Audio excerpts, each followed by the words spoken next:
They kissed their kids goodbye that morning, never realizing it would be their last time.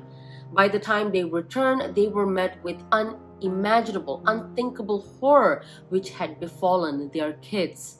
A beautiful family was destroyed that day. Today, I bring you the Geylang Bahru family murders. Hello you guys and welcome to the GMC channel where I bring you the ghost, the mystery, the crime. I am Esther Vincent, also known as Leah Mia on social media. Do follow me on my socials if you can, and thank you so much for clicking on this video. I hope you guys stick around till the end. If you do, please do leave a like button, leave a comment, and if you have not done so, please do go and subscribe. Help the channel grow, encourage me to make more of these videos. And for that, I would have to say thank you. So without further ado, let's get into today's crime. I would like to take this opportunity to apologize in advance if I make mistakes in any of the names that's about to come. There's quite a few names in this crime, and if I am pronouncing them wrong, I am sorry. I hope you guys would excuse me of that. Let me take you back to the 1970s Singapore. In a modest one-room HDB flat in Block 58, Geylang Bahru in Kelang, there lived a humble couple by the name Tan Quen Chai and Lee Mei Ying. They worked together running a small minibus service ferrying children to school, and that was their livelihood. They had 4 beautiful children by the name of Tan Kok Pang, a 10-year-old. He was the oldest. The 8-year-old Tan Kok Hin, Tan Kok Soon, a 6-year-old, and finally their only daughter, who was 5 years old at that time, Tan Chin Ni. The 3 boys were in primary school, and the youngest Chin Ni, she was in kindergarten at that time. They were a typical working class family where the whole family depended on the parents' early morning minibus routes to earn them a living. And as per any other day, as per any other morning, the family expected this particular morning to be as peaceful, as normal as any other day would ever be. But it was not. Right? That is why I'm here telling you guys the story. That fateful morning would be 6th of January 1979, just 6 days into the new year. 6:35 a.m. Tan and Lee, the parents, they kissed their children, each of them, goodbye in the morning before leaving for work. 7:10 in the morning, Lee, the mother, as per usual, called her home to wake the kids up for school. Her children are pretty disciplined, every day it's their normal routine where the mom calls, they would wake up, get themselves ready, and leave for school even before the parents come in. So she's calling one time, right? Nobody answers. And she's like, my kids, they're sleeping in. So she tries calling in back another 2 times. But all these 3 times, no one from the home answers. Worried, now she calls the neighbor, asks the neighbor to go over and knock until the kids wake up. The neighbor goes and knocks, but there is no answer from inside the house. The parents, even though worried, they thought that maybe their kids are just too tired and they're just sleeping in, or maybe they had already woken up much earlier, gotten ready, and had already left the house even before they called or even before the neighbor went to knock.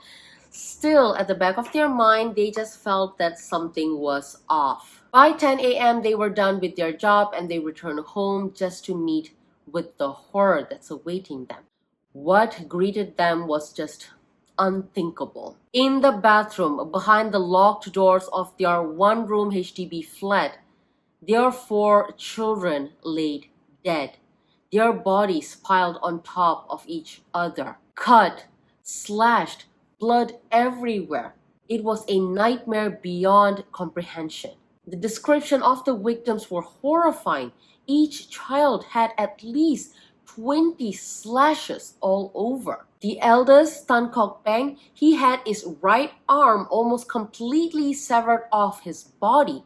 Chin Ni, the youngest, the girl, she had deep slash wounds on her face. All 4 of the Tan children were found in just their t-shirt and underwear. There was no signs of any valuables missing, and chillingly, there was no signs of forced entry or ransacking anywhere around the house. It was as if the killer knew exactly when the parents would leave, when the parents would call, and how to get in and out of their flat without raising any suspicions. Once the police arrived, led by the Special Investigative Branch of Criminal Investigation Department (CID), they quickly pieced together some facts. Number 1. The likely murder time frame. 6:35 a.m. to 7:10 a.m. The window where the parents left the home, left the flat, and when they first made the attempt to call in to wake their kids up. Second fact, the weapons. It's believed to be a cleaver or a kitchen chopper.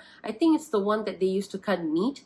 And a dagger, both taken from the family's kitchen. Neither of those weapons would ever be discovered. Fact number 3. There was blood in the family's kitchen sink, suggesting that the killer had washed up before leaving. Fact number 4. No forced entry, nothing stolen, the house was not ransacked, so there was nothing to suggest robbery or burglary. This strongly pointed to someone who is familiar with the family, someone who might have had access to their house, or maybe their children had willingly opened the door and welcomed in their killer. This is just sad, right? Like, they are just kids. They were just kids, not even teenagers. Anyways, facts number 5. During the struggle, the eldest child, Kok Peng, managed to grab and hold on to a few strands of long hair belonging to the attacker. The police went on to interviewing over 100 people, like relatives, neighbors, friends, acquaintances, hoping for some sort of a lead. They even questioned 2 women just shortly after the murder. But those leads led nowhere. Both the women were released and they were never charged. Now, just 2 weeks after the tragedy, just before Chinese New Year, the grieving parents received something chilling, a greeting card. On the front of the card was an image of children playing happily, and inside was a cruel message in Mandarin mocking them, quote unquote, "Now you can have no more offspring, ha ha ha." And the card was signed the murderer. Can you believe that? Was that really the murderer, or is it someone playing a sick joke? Like, either way, it is so extremely cruel. Like, wow. Even more disturbing, the card addressed the parents by their Chinese nickname Ah Chai for the father and Ah Eng for the mother. And that text, that mocking sentence that was written in the card, that alluded to the fact that the mother had already undergone sterilization after giving birth to their youngest child. A deeply personal detail of the family, which I think only very close friends, very close relatives would know. Don't you think? That's why everyone strongly suggested that the killer had intimate knowledge of the family, perhaps, like I said, a relative, a very close friend, an acquaintance, or a neighbor that the family might have spoken to and actually set out these intimate details. I don't know, but it's crazy. Crazy. The police, though, considered this message as a major clue, but they never managed to actually trace the card back to the sender. Despite the thorough investigation, no one was ever convicted. Yeah. But over the years, multiple different theories and possible suspects did emerge. A man known to the family, a Malaysian neighbor whom the children called uncle, was identified by a taxi driver. According to the driver, at around 8 a.m. on the day of the murders, he picked up a man in his 20s near Geylang Bahru Road, not too far away from the family's flat. The man walked with a lurch, his left side was stained with blood, and a knife could be heard banging against the taxi door when he got off the car. Was he the murderer? The Tan parents identified this man, the uncle, as someone who regularly visited their flats to use their phone and who is someone very friendly with their children. The man, uncle, was arrested and put in the police lineup, and the taxi driver indeed identified, pointed out that guy. Unfortunately, after 2 weeks, the police had no choice but to release him because they were just lacking evidence. There was no proper evidence linking him to the murders. He later, together with his sister, moved out of the Block 58 where the Tan family lived to somewhere else just to avoid the bad media and whatnot. But was he the killer though? Like, can we think about that? The taxi driver pointed him out, right? Was he the killer? And he got away? I don't know.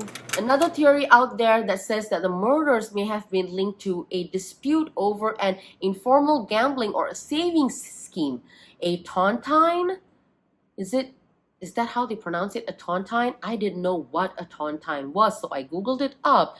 And it says that it's an annuity shared by subscribers to a loan or common fund. The share increase as subscribers die until the last survivor enjoys the whole income. I don't know what is it, but it's like a scheme for life insurance in which the beneficiaries are those who survive and maintain a policy to the end of a given period. So yeah, that's what a tontine means, I guess. I still don't get it. But yeah, they say that maybe it was a dispute over that or underground financial dealing. So clearly some sort of financial dealing which is not legal. Illegal financial dealing, and it's a dispute over that. And the children became the sacrifice. Like, I don't know what to say, because the mother's brother, meaning the children's uncle, once told the media that the family had been involved in a tontine scheme. So the police did explore that path, but that did not come up to anything as well. Some other theories say that this was just plain revenge, like the card that came in. In that card, they literally know that the wife, had gone through sterilization and cannot have any more kids. So they just bluntly wanted to get rid them of any of their offspring. So they killed the children as some sort of a revenge, and the family would not have any more children or, future generation. As plain as that. Like, I don't know, you guys. I just don't know. Despite all these theories, leads, facts, the case grew cold. There was no charges, no concrete answers. On the 7th of January 1979, the next day, the four young children, Tan Kok Peng, Kok Hin, Kok Sun, and Chin Ni, were buried at the Chua Chu Kang Cemetery together with some of their favorite items like their school bags, their favorite toys, and a little bit of their personal items. I can picture the grief in that cemetery that day. It would have been unimaginable. The mother reportedly fainted multiple times while helping placing her young children into their coffins and their final resting place. After the murders, the parents stopped their minibus service. They stopped its operation in the fear of, if the murderers were still targeting them, they are putting other young children's lives in danger. So instead, they moved on to another company where they make PVC materials. The couple stayed in the same flat and they tried to rebuild their family. The mother underwent a sterilization reversal procedure, and on the 30th of December 1983, nearly 5 years later, she gave birth to a healthy baby boy, and they also went on to having another daughter. Good for them, like really good for them. They deserve it. In media interviews a year after the murder, they went on to describe their home as, quote, four walls of emptiness, a phrase that captured their grief and loss in the simplest, heartbreakingly real way. Sadly, the father, Tan Kuen Chai, passed away several years ago before justice could ever be served.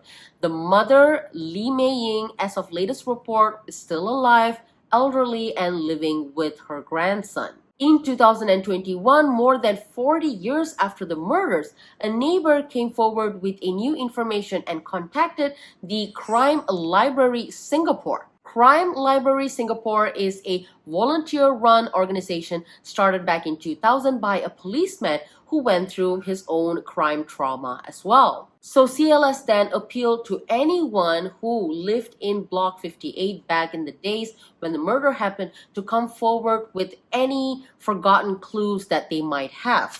But despite these renewed efforts, there is still no leads, no arrests, and this case still remains unsolved. With no murder weapons found, no forensic advanced technology back then, the truth is just buried in time. The children were laid to rest, but as for the parents, it marked the start of their lifelong grief. Their once happy home was reduced to nothing but four walls of emptiness. More than 45 years later, this remains as one of Singapore's most darkest unsolved murders. If you guys are still here at this very moment, listening to this video, watching this video, thank you so much, you guys. Thank you for clicking in. Thank you for tuning in.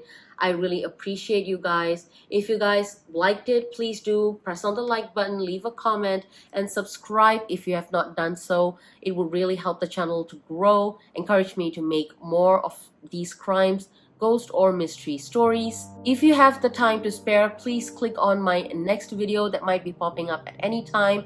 If no, I will see you guys again in my next video. Until then, stay safe out there, take care, and I will see you soon. Bye!